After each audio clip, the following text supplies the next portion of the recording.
El sonido de las letras, un programa realizado por los alumnos del taller Hablar como en la radio, con el patrocinio de la Consejería de Educación del Cabildo y la Biblioteca Insular. De las letras. Ahora contamos con la presencia de nuestra siguiente invitada, Lola Martínez Ojeda.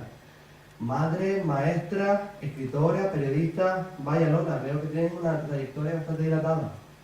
Hola, ¿qué tal? Bueno, lo primero, encantada de estar aquí compartiendo este tiempo con vosotros, con la radio y bueno, pues decirte que siempre me gustó estudiar, me considero una persona estudiante hasta el final de la vida y sí, hice magisterio, después estudié algo de periodismo que no acabé, después me licencié en hispánicas y como me equivoqué de día, en el día de la matrícula no empecé exacta, pero bueno, lo dejo caer ahí. Bueno, lo importante es que nunca haya dejado ese entusiasmo, esas ganas de seguir aprendiendo. Tengo aquí delante bastantes ejemplares, cuéntanos. Bueno, pues mira, yo empecé a escribir muy pequeña, con 12 años, en la máquina de escribir de mi padre, que era secretario de ayuntamiento, de pueblecitos muy pequeñitos, y empecé a escribir en Viveros, un pueblo de Albacete, donde mi padre trabajaba. A lo largo de los años seguí escribiendo hasta que ya con 20 años, cuando estaba en Madrid, estudiando periodismo, ya trabajando de maestra, publiqué mi primer libro de edición de autor que se titulaba 13 poemas sin nombre. Más tarde, de vuelta en Granada ya, me presenté al Premio Genil de Literatura que gané en el 1997 con Herida de mi mano. Después publiqué años más tarde El revés de las cosas y durante muchos años dejé de escribir. Volví a contar todo lo que me pasaba. Volví a utilizar la literatura como camino, como escape, como terapia, como forma de poner orden y entendimiento en todo lo que me estaba pasando. De ahí nace este último libro, de Cuando me abrazaron los ángeles. Cuéntanos un poquito, ¿por qué decidiste titularlo así? A ver, este libro está escrito en la Vega de Granada, donde yo tengo mi casa. Es un pueblecito que se llama Villanueva Mesía. Está a 40 kilómetros de Granada capital. A ver, desde el salón de mi casa yo veo el río Genil pasar, las choperas que están allí, las huertas de hortaliza, los árboles frutales, la algarabía de pájaros. Entonces, en estos 2 años que suceden cosas bastante difíciles en mi vida, como es la muerte de mi madre, mi divorcio y una enfermedad que sobreviene, de la cual todavía sigo en revisiones durante 6 años, pues no tuve más remedio que al permanecer durante mes y medio en silencio, más unos meses después en los que me permitía el otorrino decir 100 palabras al día que no sabía cómo contar y que por supuesto tuve que dejar de fumar, pues me lancé a andar por el campo, a andar entre los árboles, a andar por los senderos del río, por los senderos de las choperas, sola, gritando, llorando, hablando, contemplando, intentando encontrar calma, soluciones y, bueno, pues algo que me permitiera seguir. Bueno, soy partidario de que las penas no se deben trabajar. Ahora te tenemos aquí a nuestra vera. ¿Qué te trajo aquí hasta Lanzarote? Pues mira, me trajo la necesidad de dar un cambio rotundo, de salir del espacio donde estaban todas las referencias de las pérdidas ocurridas, de conocer un nuevo paisaje, una nueva gente, una nueva caras, una nueva, no sé, donde fuera todo nuevo. Moya, te cedo el turno para que le hagas algunas preguntitas a nuestra invitada. Muchísimas gracias, Diego. La verdad es que ha sido una historia bastante impactante lo que nos acaba de contar y quisiera preguntarle qué le ha inspirado de Lanzarote. Me parece que Lanzarote es el lugar donde la tierra parió. Lo que parecía catástrofe se ha convertido en nueva vida. Es una concordancia con mi propia vida y eso me hizo sentirme unida a esta tierra desde el primer momento. ¿Nos podría leer un poco sobre su libro, por favor? Mira, os voy a leer un poema de muchísimas metáforas donde yo quise explicar y comentar el poder de las palabras. Hay palabras que huelen a geranio, palabras como la risa de un niño, palabras que se cogen de la mano, que se abrazan, que bajan escaleras, que se sientan. Hay palabras que miran los cajeros, que giran, que engordan las barrigas, que se vuelven y andan sin camino.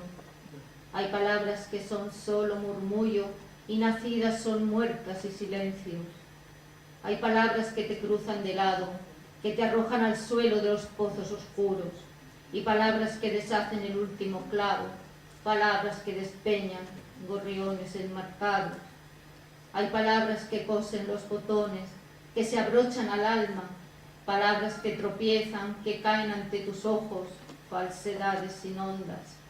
Palabras que hacen ruido, que miran, que gotean, que tiendes, que recoges, palabras que miran solo al suelo, que arrastran los pies, que se deshacen.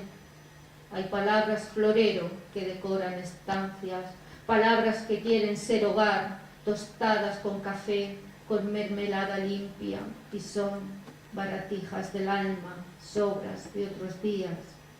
Hay palabras que pesan, que no pueden llevarse, que habrá que abandonar con el paso del tiempo.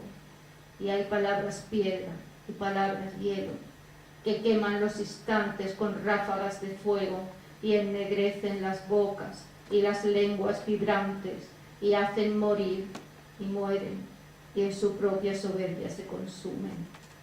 Y hay palabras dulces, caramelo, que saben a las bocas ansiadas, a la amada saliva, que recorren las venas con su fruto de azúcar, con sus hojas de menta, con el amado aroma de la rama canela. Y he convenido esperar la palabra primero. Hermoso poema, la verdad, ha sido bastante bonito.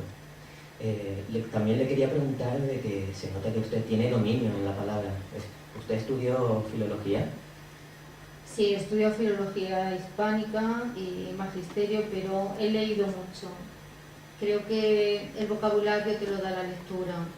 La forma de entender el mundo también te lo da la lectura. Si lees, nunca estarás solo. Me gustaría leer un poema que hice cuando murió mi madre.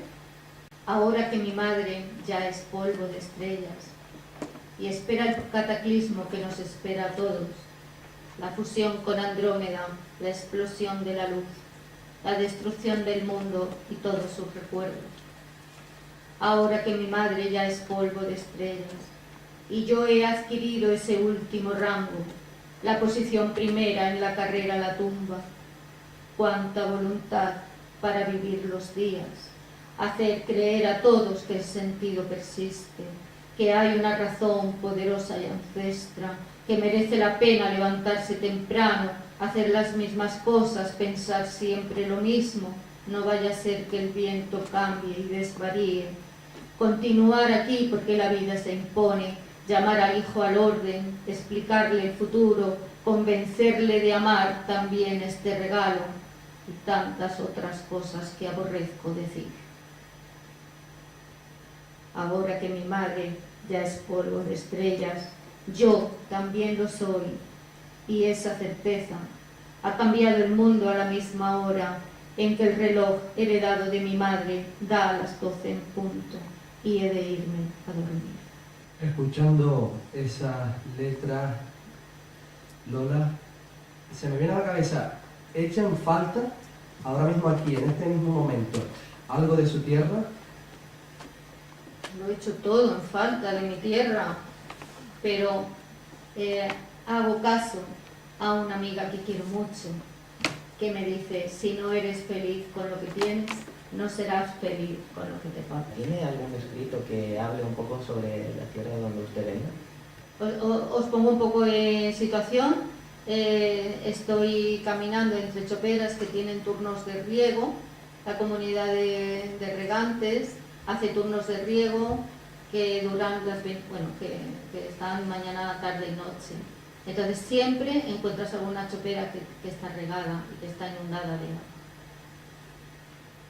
Hoy han regado, se han abierto las compuertas de la acequia para dejar pasar el torrente de agua por los caminos antiguos aprendidos árabes, y veo la lengua de agua avanzando, y veo la tierra de los lados absorber el agua, humedecerse, volverse marrón oscuro, y veo ir y venir por las callecillas paralelas el agua que da vida, y no ha cambiado nada, y puedo pensar y sentir estar en otro tiempo.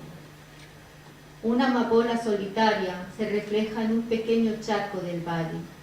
Pienso, la amapola cabe en el charco. Presto atención, miro con detenimiento. También hay un chopo en el agua del charco. Pienso, el charco es tan hondo como alto es el chopo, pues el chopo cabe en el charco. Miro más detenidamente. También hay una nube en el agua del charco. Pienso, el charco es tan hondo como alta la nube. Y pienso que si fuera de noche, también habría estrellas en mi charco, pues mi charco es tan hondo como altas las estrellas. Y he deducido sin mayor esfuerzo que en mi charco puede caber la mitad del universo, y muy poca gente lo sabe, porque no tienen la costumbre de asomarse a los charcos ni a la superficie del agua, y no han podido descubrir.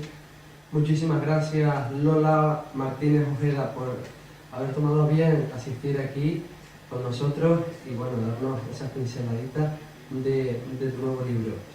Gracias. Bueno, muchísimas gracias y aquí acabamos con la entrevista.